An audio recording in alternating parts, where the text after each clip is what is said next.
প্ৰথম পৰ্যায়ত ভোটগ্ৰহণ হ'ব লগা কাজিৰঙা লোকসভা সমষ্টিৰ অন্তৰ্গত 57 নম্বৰ কলিয়াবৰ বিধানসভা সমষ্টিটো প্ৰস্তুতি প্ৰায় সম্পূৰ্ণ হৈ উঠিছে। সমষ্টিটোৰ অন্তৰ্গত 230টা ভোট কেন্দ্ৰলৈ যাবলৈ নিৰ্বাচনত নিয়োজিত বিষয়া কৰ্মচাৰী অৰ্ধসামৰিক বাহিনী আৰক্ষীৰ লোক ইতিমধ্যে কলিয়াবৰ নিৰ্বাচনী বিষয়া কাৰ্যালয় চৌহদত সমবেত হৈছে। এই কলিয়াবৰ বিধানসভা সমষ্টিত 1135 গৰাকী বিষয়া কৰ্মচাৰী নিয়োজিত হ'ব। তেখেতসকল ইতিমধ্যে 230টা ভোট কেন্দ্ৰলৈ যাবৰ কাৰণে ইয়াত সমবেত হৈছে।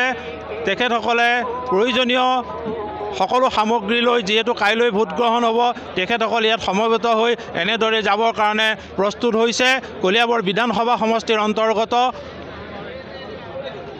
230টা ভোট কেন্দ্ৰলৈ যাবৰ বাবে এনেদৰে বিষয়া কৰ্মচাৰীসকল সাজু হৈছে।